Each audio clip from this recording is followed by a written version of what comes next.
मैं कहूँगा देख के कि जरूर यूनिफॉर्म सिविल कोड लागू होना चाहिए। इस देश में रहना है तो कायदे से रहोगे तो फायदा मिलेगा, कायदे से नहीं रहोगे तो मोदी जी और योगी जी ऐसे दखल मार देंगे। हाँ, अगर ये बीजेपी काम कर रही है, यूनिफॉर्म सिविल कोड पे काम कर रही है और अगर पॉलिटिकल एजेंडे के हिसाब से नहीं कर रही है, देश की तरक्की के लिए कर रही है, वेलफेयर के लिए कर रही है, तो वो सही। बदलाव होता है तो विरोध होगा, क्योंकि वो उसी पर्टिकुलर चीज़ में लोग जीते आ रहे हैं, उसी जो उनका कल्चर है वो वही है। तो थोड़ा बहुत चेंजेस होता है, इस वजह से ऐसा बदलाव हो रहा है, तो विरोध थोड़ा बहुत होगा, लोगों को पसंद नहीं आएगा। उन सबको एक पैरामीटर, एक पैमाने पर बराबरी पर लाने के लिए यूसीसी इम्पोर्टेंट है। मैरिज रजिस्ट्रेशन होगा तो उसे पता चल जाएगा, बिल्कुल सही है, गलत क्या। और जब बात जहाँ तक रही एज की, तो बिल्कुल सही है। कश्मीर में 9 साल की बच्ची का शादी हो जाता है 50 साल के बुढ़े के साथ। मैं देश विरोधी नहीं हूँ, मैं सिर्फ भाजपा विरोधी हूँ कि कोई भी कानून आए तो वो धर्म विशेष को मद्देनजर रखते हुए नहीं आना चाहिए, एक समान कानून होना चाहिए। ये कहेंगे कि अपने भाइयों को मारो, इनको चुरा खोपो, इनकी जनसंख्या घटाओ। बिल्कुल ज़रूरी है। मैं कहता हूँ कि सरकारें जो पीछे थी उन्होंने देरी कर दी, मगर अगर अभी भी आते हैं तो देर आए दुरुस्त आए, ये कहूँगा जी। विशाल, ये बताइए, क्या देश में यूनिफॉर्म सिविल कोड लागू होना चाहिए? जो देश की वर्तमान परिस्थिति है उस हिसाब से मैं कहूँगा देख के कि जरूर यूनिफॉर्म सिविल कोड लागू होना चाहिए। मेरा जवाब इस पर ये रहेगा कि सवाल ही हम रिफ्रेम कर सकते हैं, या क्या ये इसे लागू करना चाहिए या नहीं करना चाहिए। इससे ज़्यादा इम्पॉर्टेंट सवाल ये होना चाहिए कि क्या इंडियन सिटीजन्स रेडी हैं इसको एक्सेप्ट करने के लिए, क्योंकि बहुत सारे देशों में ऐसा यूसीसी डाइवर्स नेशंस में भी शामिल हो चुका है और लोग उसे अपना रहे हैं। फॉर एग्जांपल अमेरिका हो गया, कनाडा हो गई, बहुत सारी इस्लामिक कंट्रीज़ ऐसी हैं जो डाइवर्स होने के साथ साथ इस यूसीसी को अपना रही हैं। लेकिन क्या Bharat as a diverse nation इस चीज़ को एक्सेप्ट कर रहा है? क्या भारत के देशवासी इस चीज़ को एक्सेप्ट कर रहे हैं बिना किसी विखंडता के? बिल्कुल लागू होना चाहिए देश में। क्यों? देखिए, जिन लोगों ने संविधान नहीं पढ़ा, भारत का संविधान, अंग्रेज की भाषा में इंडियन कॉन्स्टिट्यूशन, आर्टिकल 44, आर्टिकल 44 उठा के देख लीजिए, आपको परिणाम घोषित हो जाएगा। अगर उसमें से मेरा परिणाम गलत मिलता है तो आप मेरे को मुंह पे जूते मारने के हकदार हैं, ठीक है। मैं भी क्लैट का स्टूडेंट हूँ, तो मैं भी लीगल फैक्ट पे ही बात करता हूँ। और जो कुछ आते हैं यहाँ पे संविधान के अंधभक्त, संविधान संविधान संविधान, लॉ लॉ लॉ, लॉ का प्रियम्बल नहीं पता अगर बात करेंगे लॉ की, ठीक है। एक कानून के संस्थापक BR अम्बेडकर जी की लिखित किताब है, उनके हाथों द्वारा लिखित किताब है, पाकिस्तानी तथा भारत का विभाजन, पेज नंबर 104 105 उठा के देख लीजिए, आपको परिणाम घोषित हो जाएगा, ठीक है। यूसीसी लागू होना चाहिए, बिल्कुल मैं समर्थन करता हूँ, क्योंकि इंडियन कॉन्स्टिट्यूशन ये कहता है all citizens are equal in the eyes of Indian constitution. तो अगर भाई यूसीसी आ रहा है, समानता का अधिकार आ रहा है, सबके लिए इक्वल है, तो क्या दिक्कत है? ये एक बड़ा प्रचलित सवाल है आज की डेट में। मेरा मत ये कहता है कि लागू होना चाहिए। उसके कई सारे कारण हैं, कॉन्स्टिट्यूशन में लिखा है, इसलिए कई सारी हमारी विविधताएं हैं, उनको ख़त्म भी करनी है, इसके लिए मेरे हिसाब से लागू होना चाहिए। देखिए मैम, जो कानून है वो बरकरार रहना चाहिए, और ज़रूरत क्या है कानून चेंज करने की? मैं इसके बिल्कुल खिलाफ। होना चाहिए, और देरी से हो रहा है, देरी हो गई है, देरी हो गई है इसमें बहुत पहले आनो जागे संग ही जनसंख्या कानून नियंत्रण हो ले आना चाहिए, दोनों संग कर देने चाहिए, दोनों ही होने चाहिए। नहीं होना चाहिए, कोई बात नहीं, एक कानून होना चाहिए, एक देश है, एक कानून होना चाहिए, मगर इससे पहले एक कानून और यही मौजूदा सरकार लेकर आई थी, बोले एक देश और एक टैक्स। आज भी टैक्स के नाम पे हिंदुस्तान के लोगों को, गरीब जनता को लूटा जा रहा है। जब ये GST लेकर आए थे तो उन्होंने ये कहा था किसी को कोई टैक्स देना नहीं पड़ेगा, सिर्फ एक टैक्स देना पड़ेगा GST के रूप में, जबकि आज भी 50 तरीके का टैक्स वसूलना है। तो इसी तरीके से अभी एक भाई मैंने अभी सुना था, कुछ बोल रहे थे, उन्होंने सिर्फ मुसलमानों को छोड़ के इस कानून को, अगर कानून की बात जब हुई तो उस बंदे ने जितनी बात करी सिर्फ मुसलमानों की बात करी, क्योंकि एक धर्म विशेष को ये लोग क्या चाहते हैं, इन लोगों की मंशा क्या है, मुझे सरकार की मंशा की नहीं पता, मगर यहाँ जो बोल रहे थे उनकी मंशा बिल्कुल ये दिखाई दे रही थी कि मुसलमानों को टारगेट करना। बिल्कुल आना चाहिए मैम, क्यों नहीं आना चाहिए। देखिए, हम ये चीज़ें पहले से आ जानी चाहिए। आज हमारी जनसंख्या, हम चाइना को पार कर चुके हैं। उसको उसका जनसंख्या नियंत्रण बिल भी आना चाहिए और यूसीसी भी आना चाहिए। क्या हो रहा है, एक देश और एक संविधान होना चाहिए। मतलब अलग अलग क्या है कि आप अलग मुस्लिम लॉ बोर्ड अलग बन जाए, अलग लॉ बोर्ड बनाए, सभी लॉ बोर्ड बनाए जाए, तो ऐसे तो फिर हमारा देश में एक कानून एक संविधान है ही नहीं। तो हमें कहाँ ले जा रहे हैं अपने देश को? अगर हमें विकास की गति देनी है तो एक संविधान एक कानून आना चाहिए और सिविल कोड आना चाहिए। एक्चुअली क्या है कि मुझे लगता है कि नहीं आना चाहिए। देखो, इसके काफ़ी सारे रीज़न हैं। अगर सिविल कोर्ट आता है, ठीक है, तो जब उसे लाया जाएगा तो बहुत सारी चीज़ें ऐसी होंगी जो उसकी आड़ में की जा सकती हैं, जिनका आम पब्लिक को पता ही नहीं चलेगा।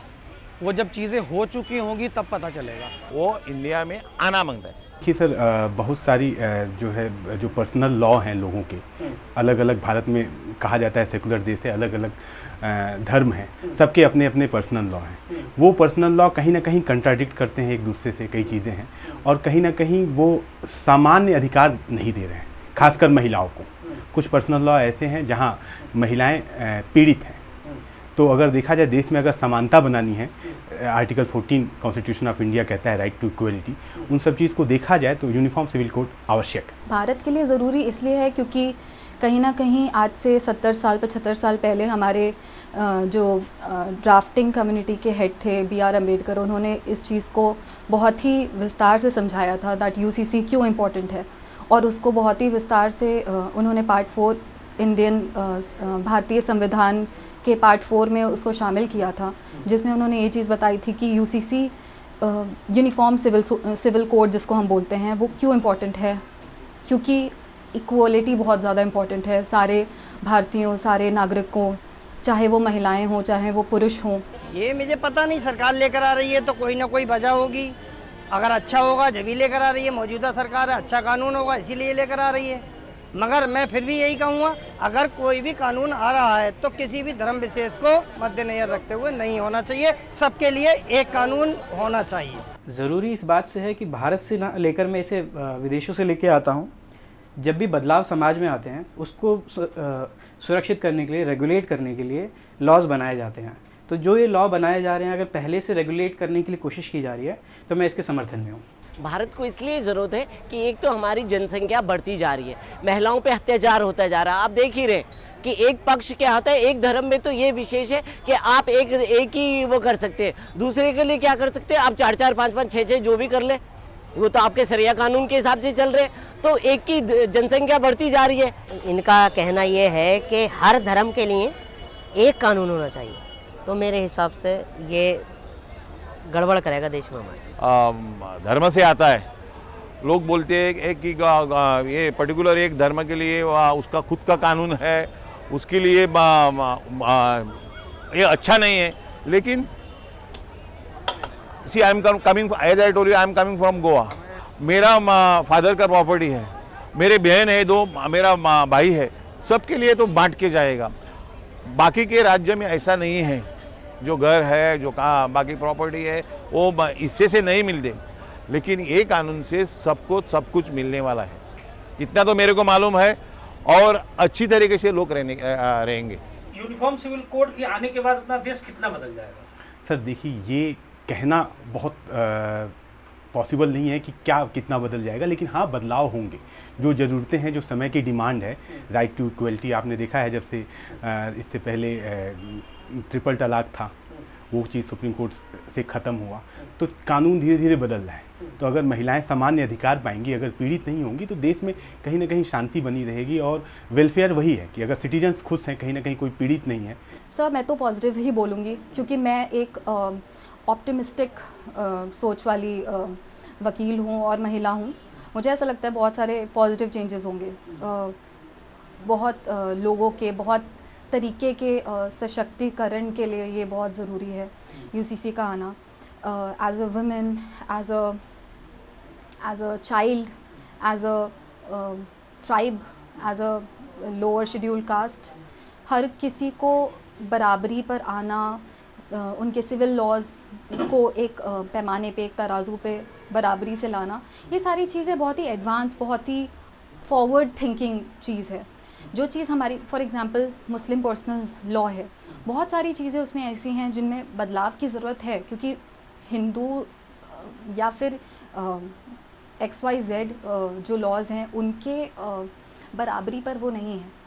आप अगर दो लॉज को बराबरी कंपेयर करोगे, for example Muslim personal law हो गया, फॉर एग्जांपल डिवोर्स, छोटी सी चीज़ है डिवोर्स का, अगर आप उस पर भी देखते हो तो उसमें बहुत सारे ऐसे आपको पॉइंट्स दिखेंगे। लीगली मैं बता रही हूँ, बिकॉज एडवोकेट होने के नज़रिए से मैं बता रही हूँ, बहुत सारी ऐसी चीज़ें हैं जो आपको बाकी के लॉज के कंपैरिजन में बहुत ही पिछड़ी हुई दिखेंगी। आपको ये समझ में आएगा कि हाँ, ये सारी चीज़ें बराबर होनी चाहिए। ये एंशियंट वर्ल्ड में हम नहीं जी रहे, अब हम बहुत ही मॉडर्न वर्ल्ड में जी रहे हैं। यही तो हम लोग चाहते हैं, डेवलपमेंट उद्देश्य में बदलना चाहिए। UCC बिल्कुल होना चाहिए सबके लिए समान। मुझे तो नहीं लग रहा मैम कोई बदलाव होगा, क्योंकि ये पहली बात तो जो कानून है ये देश हित में है ही। देखिए, मैं मानता हूँ कि समाज में बदलाव हमेशा से आ ही रहे हैं। इससे सिर्फ और सिर्फ रेगुलेशन आएगा और कुछ नहीं आएगा। बदलाव का मतलब आता है कि चीज़ें आप बिल्कुल व्यवस्थित तरीके से होने लगेंगी। सिर्फ और सिर्फ जो आज भी हो रही हैं उनमें बदलाव का मतलब होता है सिर्फ रेगुलेट, और कुछ नहीं। पता नहीं होता, ये तो कानून आने के बाद में किस लेवल पर वो कानून चल रहा है, कैसे चल रहा है, जब ही पता लग पाएगा। मुझे नहीं लगता कोई देश में बदलाव होगा। बदलाव कितना होएगा ये तो मेरे को मालूम नहीं। इसको धर्म के चश्मे से देखा जा रहा है, ऐसा क्यों? सर, धर्म के चश्मे से देखने की वजह यह है कि हमारे, जैसा कि मैंने आपको पहले भी बताया कि हमारे देश में कई तरह के कई धर्म हैं। हिंदू, मुस्लिम, सिख, ईसाई, जैन, पारसी, सबके अलग अलग कानून हैं। आप अगर देखेंगे कि हिंदू में भी साउथ इंडिया के लोगों का अलग कल्चर है, वो अपने रिश्तेदारी में भी शादी करते हैं, और यहाँ कुछ अलग कल्चर है। धर्म के मामले में इसलिए है कि जो मुस्लिम लॉ है, मुस्लिम लोग हैं, वो अपने धर्म को लेकर बहुत ही ज़्यादा कट्टर हैं। उनको उनके जो लॉ हैं ज़्यादातर जो उनके कुरान हैं उसके हयातों पे चलते हैं, और जिस वजह से वहाँ वो लोग इसका विरोध कर रहे हैं। तो इस वजह से इस पे धर्म का जो नाम आ रहा है वो जोड़ा जा रहा है। मेरा यही कहना है कि ख़ास समुदाय को निशाना साधने वाली चीज़ नहीं है, बस ये है कि अवेयरनेस वाली चीज़ है। अब भारत उस युग में नहीं रह गया है कि धर्म ग्रंथ के बेसिस पे उसके लॉज प्रिपेयर किए जाएं। It should be more rational rather than more religious. हम मिडिवल एज या एरा में नहीं जी रहे हैं, हम अब मॉडर्न एज में आ चुके हैं, और बदलाव किसी को भी पसंद नहीं होता है, बट करना पड़ता है, समय के साथ करना पड़ता है, और मतलब तरक्की के लिए करना पड़ता है। धर्म के चश्मे से देखने वाले धर्म के अंधभक्त हैं। कुछ लोग कहते हैं ना अंधभक्त, तो वो लोग धर्म के अंधभक्त हैं। इसमें धर्म का क्या लिंक है? ये तो उन्होंने बोला नहीं, सुप्रीम कोर्ट ने तो बोला नहीं कि खाली मुस्लिम के लिए, खाली हिंदू के लिए, सबके लिए ना। इंडियन सिटीजन्स जो है उनके लिए है। या तो आप अपने आप को नकार दीजिए कि हम भारतवासी नहीं है, आप चले जाइए सऊदी अरब, क्या दिक्कत है? वहाँ पे जाइए, वहाँ पे UCC नहीं मिलेगा, यहाँ पे मिलेगा। भाई, इस देश में रहना है तो कायदे से रहोगे तो फायदा मिलेगा, कायदे से नहीं रहोगे तो मोदी जी और योगी जी ऐसे दखल मार देंगे। और अब तो S जयशंकर साहब भी आ गए हैं, वो तो फटाफट फॉरेन पॉलिसी लगाएंगे और दखल दे देंगे तुम्हें। नहीं, ऐसा लग रहा है ना, कुछ लोगों को ये पता है कि जब से मोदी सरकार हिंदुस्तान के अंदर 2014 से जब से आए कि मोदी जी शायद ये लोग ये चाहते हैं कि मुसलमानों को बिल्कुल ख़त्म कर देंगे, मगर ऐसा ज़मीनी तौर पर नहीं है। भाई, वो प्रधानमंत्री हैं, सबके प्रधानमंत्री हैं, वो क्यों चाहेंगे? मगर ये लोग सिर्फ एक मुसलमानों को टारगेट करते हैं और कोई इनका मकसद नहीं है। देखिए, ये तो राजनीतिकरण तो हमेशा धर्म का हुआ ही है। ये आज की डेट में भी होगा, आगे भी होगा, होता रहेगा। कोई पार्टी आज की डेट में इस्टेब्लिश है तो वो उसको अपने नज़रिए से पेश करेगी, विरोधी पार्टी उसको दूसरे नज़रिए से पेश करेगी। तो जो धर्म के चश्मे से देखा जा रहा है, मेरा मानना है इसको एक बनाया जा रहा है कि ये धर्म की है, जबकि ये सबको फ़र्क डालेगा, कोई भी धर्म हो। धर्म की चश्मे की से इसलिए देखा जा रहा है कि समाजवादी पार्टी, बहुजन समाज पार्टी, ममता दीदी, ठीक है, और आपका केजरीवाल साहब, ये सब लोग क्या है, धर्म की तो राजनीति करते हैं। पहले एक टोपी पहन के घूमते थे, राहुल गांधी देख लीजिए, सबसे बड़े धर्म के वही है। तो पहले एक टोपी पहन के घूमा करते थे, 2014 से पहले की बात कर रहा हूँ। उनको लग रहा है कि ये मुस्लिम वोट बैंक हमारे से खिसक जाएगा, जिस तरह से मोदी जी ने पॉलिसियां बनाई हैं उस तरह से उन्हें लगता है कि मुस्लिम वोट हमारे से खिसक रहा है। ये हम नहीं देख रहे, ये धर्म के चश्मे जो धर्म की राजनीति करने वाले लोग हैं ना, जिन्होंने की ही धर्म की राजनीति है, ये वही लोग देख रहे हैं जिनकी रोटियां जो हैं वो सिकना बंद हो चुकी हैं इसके ऊपर। आज विकास के ऊपर लोग जो हैं आज कहीं ना कहीं विकास ढूंढ रहे हैं, विकास के ऊपर ही वोट दे रहे हैं। और चाहे वो ट्रिपल तलाक हो, कई ऐसे जो धर्म की राजनीति करने चाहते थे, चाहे वो बैरिस्टर वहाँ के हैदराबाद के बैरिस्टर हों, जब उनके घर पे सेंध लगी 3 तलाक बैन करने के बाद, तो वो छटपटा रहे हैं कि इस तरह से हर तरीके से मैं इनको कट्टर बना रहा हूं और आप इनको लिबरल बना रहे हैं, आप इनको प्रोग्रेसिव बना रहे हैं, मैं इनको रिग्रेसिव मोड में धकेलने की कोशिश कर रहा हूं कि लड़ो, जिहाद करो, इस तरह से। तो उनका वो एजेंडा जो है वो ख़त्म हो रहा है, इसलिए उनको ये पीड़ा है। और इसको अलग अलग एंगल देने की बात करें, कभी राजनीतिक एंगल, कभी धर्म का एंगल, मगर देश की जनता जो है, जो पढ़ा लिखा, चाहे मैं मुसलमान की बात करूंगा, इससे पहले मुसलमान ही बोल रहे थे, वो प्रोग्रेसिव मुसलमान मुझे लगा, उन्होंने भी इसको एक्सेप्ट किया और इसको समर्थन दिया है अपना। तो ये एक बहुत बड़ी बात है। ये बात ये है कि जिस तरह की जिस इंसान की सोच है उसी तरह से वो किसी भी चीज़ को लेके सोचता है। तो इस चीज़ को मेरे हिसाब से किसी और तरीके से नहीं देखना चाहिए, धर्म के चश्मे से तो बिल्कुल भी नहीं देखना चाहिए, क्योंकि हमारा जो एक्चुअल कल्चर है वो तो सभी धर्मों को साथ लेके चलने में है।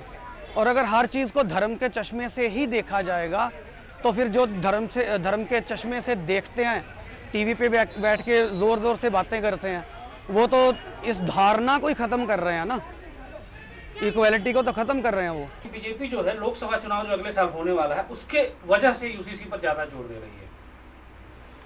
देखिए सर, ये चुनावी अटकलें हैं। हालांकि मैं इस बात से ना मैं सहमत हूँ ना असहमत हूँ, किसी भी चीज़ों मैं कहना नहीं चाहूँगा, लेकिन हाँ मेरा मानना है, मेरा अपना मानना है कि यूनिफॉर्म सिविल कोड देश की ज़रूरत है। वो अभी आए या 2024 के इलेक्शन के बाद आए, जब भी आए, जो प्रक्रिया है वो पूरी तरीके से फॉलो करके आए, जैसे नया कानून लाने की। तो मैं ये नहीं कहूँगा कि अगर 2024 से पहले बीजेपी लाई या बाद में लाए, उनका क्या अटकलें हैं। तो इस तरीके से देखा जाए तो बीजेपी ने कई ऐसे काम किए हैं, जिस तरीके से ये बातें आई हैं, क्योंकि पहले राम मंदिर था तो वो हो गया, अब ये बात कहा जा रहा है, तो इसका मैंने पहले भी बोला कि मैं इससे असहमत नहीं हूँ। लेकिन हाँ, अगर ये बीजेपी काम कर रही है, यूनिफॉर्म सिविल कोड पे काम कर रही है, और अगर पॉलिटिकल एजेंडे के हिसाब से नहीं कर रही है, देश की तरक्की के लिए कर रही है, वेलफेयर के लिए कर रही है, तो वो सही है। बीजेपी ने तो कभी ऐसा निर्णय ही नहीं लिया कि जो राजनीति हित में हो। बीजेपी ने ऐसा निर्णय लिया है जो जनता हित में हो।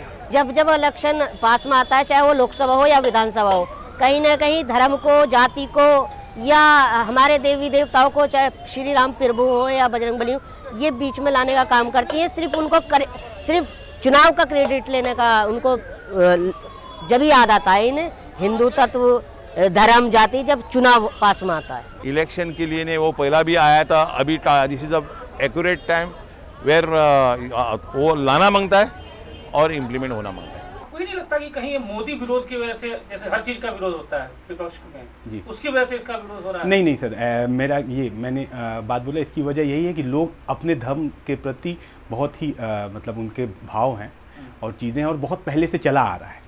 तो आज के टाइम पे जो चीज़ें लोग पहले से फॉलो करते आ रहे हैं, उन्हें बदलने में टाइम लगता है। कांग्रेस कभी ला ही नहीं सकती। कांग्रेस तो जब देश पे 370 लाद दई उनके पुरखन्नो कांग्रेस के नो वाके बाद में आज तक मोदी ने हटाई है कि अमित शाह ने हटाई है कि। सर देखिए, मैं देश विरोधी नहीं हूँ, मैं सिर्फ भाजपा विरोधी हूँ। और कहीं ना कहीं ये मुस्लिम, दलित और सिख ईसाई की उनको आहत करने का काम कर रहे हैं। और ये एक नैरेटिव सेट किया जाता है कि भाजपा हिंदू मुस्लिम कर रही है। अगर असल मायनों में 75 साल की राजनीति में अगर किसी ने इक्वलिटी की बात की है, वो भारतीय जनता पार्टी ने बात की है। कांग्रेस जो है, उनको मौके मिले, एक बार ही नहीं, उनको कई बार मौके मिले, मगर उन्होंने इस चीज़ को नहीं समझा और देश की जनता को सिर्फ गुमराह किया। नहीं तो आज भारत जो आज है, वो आज 20 साल पहले पहुंचा होता। नहीं, ऐसा कुछ नहीं है। बीजेपी ला रही है तो विरोध कर रहे हैं, कांग्रेस लाती तो सपोर्ट करते हैं, ऐसा कुछ नहीं है।